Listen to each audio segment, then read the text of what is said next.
Aujourd'hui, je vous fais partager une expérience assez exceptionnelle puisque j'ai eu le plaisir de participer à un dîner dégustation autour de certains vins de Artémis Domaine. Alors Artémis Domaine, c'est la branche vin du groupe Pinot.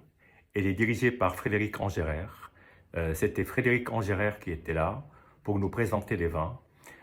Et nous étions dans un cadre absolument magnifique au restaurant Taïwan et nous avons eu le loisir de participer à cette soirée absolument exceptionnelle grâce au Figaro. Et vous le savez peut-être, le Figaro a une branche qui s'appelle le Figaro Vin, qui est une branche très développée, qui en plus s'est davantage développée depuis le rachat d'un site qui s'appelle Wine Lister, qui a été créé par Ella Lister il y a quelques années. Et aujourd'hui, c'est Ella Lister qui dirige les activités du Figaro Vin. Ella était là avec Alexis Brézé, le directeur de la rédaction du Figaro.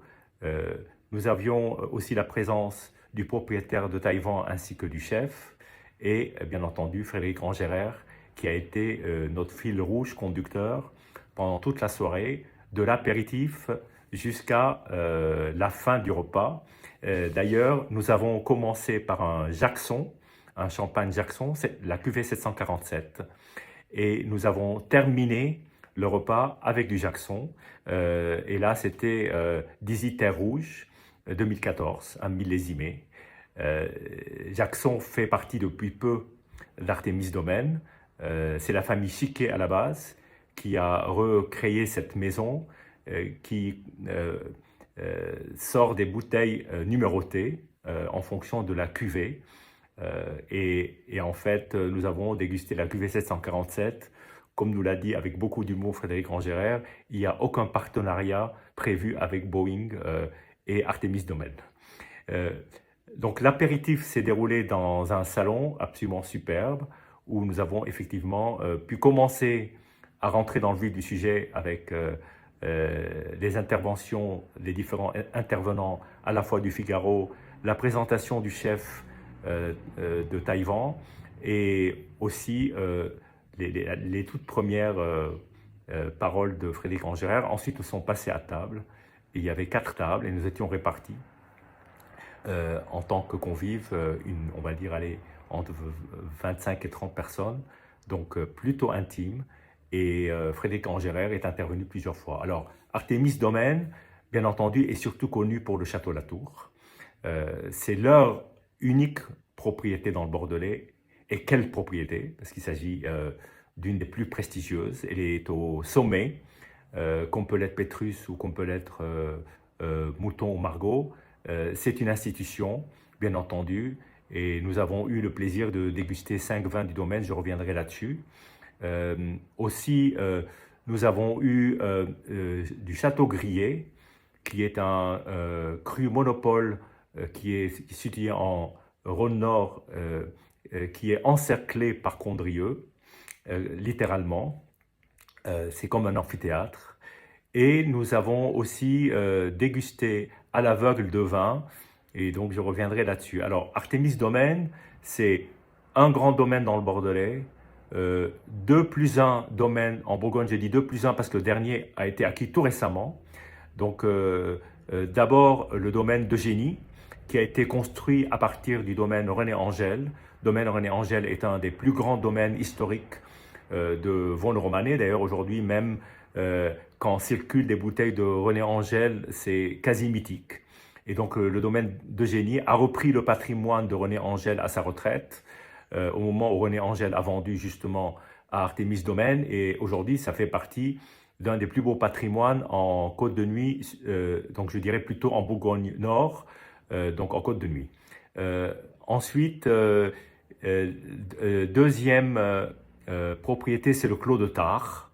Alors, Clos de Tare, c'est bien entendu un clos qui est un grand cru des Côtes de Nuit. Là aussi, là on est encore dans des sommets, situé sauf erreur sur la commune de Moret-Saint-Denis.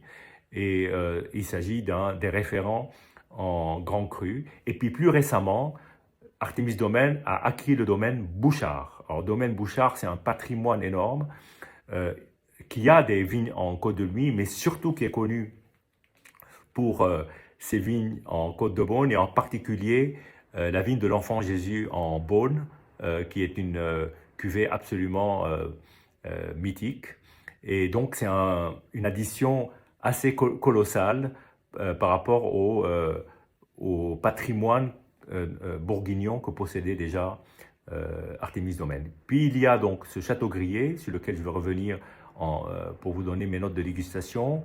Ensuite, nous allons du côté des États-Unis où il y a deux domaines. Un domaine qui est dans l'Oregon qui s'appelle Beaufrère et un domaine, alors Beaufrère est un des plus grands domaines référents en Oregon et en particulier pour ses cuvées de pinot noir.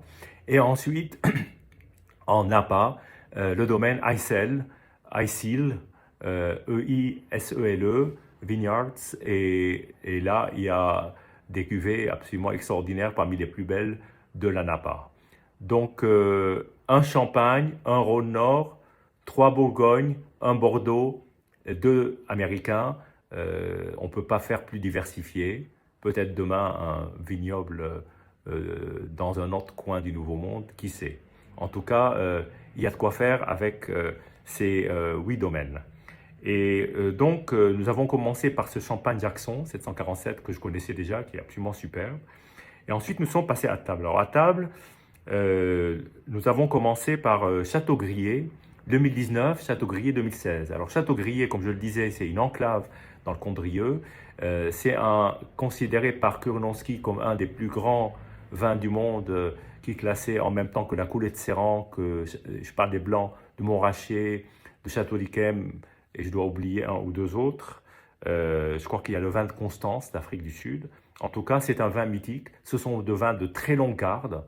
C'est une propriété qui a eu ses heures de gloire, puis a eu ses heures de moins de gloire.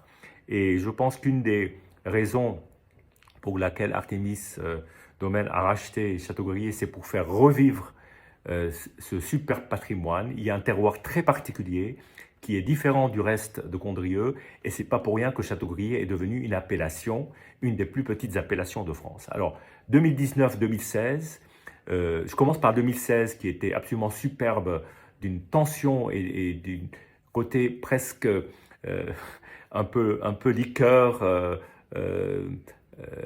anisé, avec une gorgée de fruits. Mais alors, celui qui m'a absolument cloué, qui est pour moi un des deux vins de la soirée, c'est le Château Grillé 2019. Alors, il est plus jeune, bien entendu, encore, il demande à se polir, etc. Mais il y a une telle tension dans le fruit, dans l'expression. On est sur du vin sec, mais on est presque plus tangent vers ce qu'on pourrait imaginer d'un vin liquoreux sec. Absolument magnifique. Ensuite, nous sommes passés au Fort de la Tour. Alors, les Forts de la Tour, chez la Tour, vous avez le grand vin, vous avez les Forts de la Tour, qui pourraient être aujourd'hui classés 4e ou 5e cru sans aucun problème, au vu d'abord de la demande qu'il y a pour ce vin, qui est absolument justifiée. J'ai eu l'occasion de boire des vieux Forts de la Tour, ce sont des vins de très grande garde, donc on pourrait à tort penser qu'il s'agit d'un second vin. Puis ensuite, il y a le Pauillac de la Tour, donc qui porte l'étiquette Pauillac, et qui a le symbole de la tour en arrière-plan, et qui lui est plus un second vin parce qu'il est réellement fait à partir, évidemment il est sur l'appellation Pauillac, il y a des jeunes vignes du château qui rentrent là-dedans. Donc là, nous avons eu la chance, d'ailleurs, on ne va pas se plaindre, nous n'avons dégusté que des grands millésimes, et tout le long du repas. Et donc, les Forts de la Tour 2010, et les Forts de la Tour 2005, alors avec deux profils très différents. C'est-à-dire 2005 est une année plutôt presque parfaite, où il était difficile de rater un vin, si je puis dire, et dans les Forts de la Tour, on est tout de suite dans les sommets. 2010 est une année plus puissante, qui est plus proche de nous, et qui a encore un potentiel extraordinaire. Ces deux vins m'ont paru très jeunes.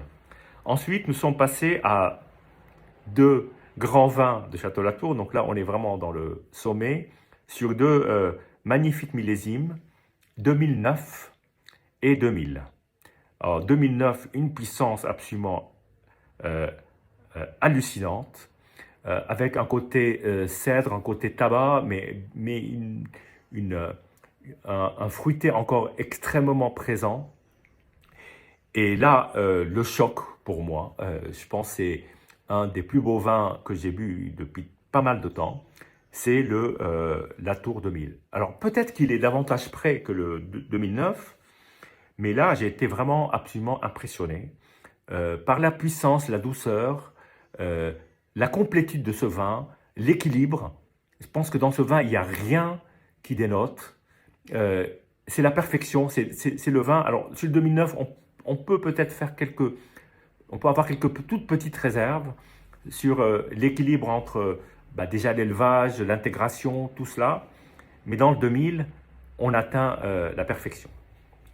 Et donc, je n'ai pas parlé beaucoup des plats, mais avec les Châteaubriand, nous avons eu droit à des Saint-Jacques à la nage avec une sauce crémeuse au safran et caviar qui était absolument sublime. Je dois dire que le mariage, alors le chef nous a expliqué que son but, c'était de mettre en valeur les vins et pas de mettre en valeur les plats via les vins.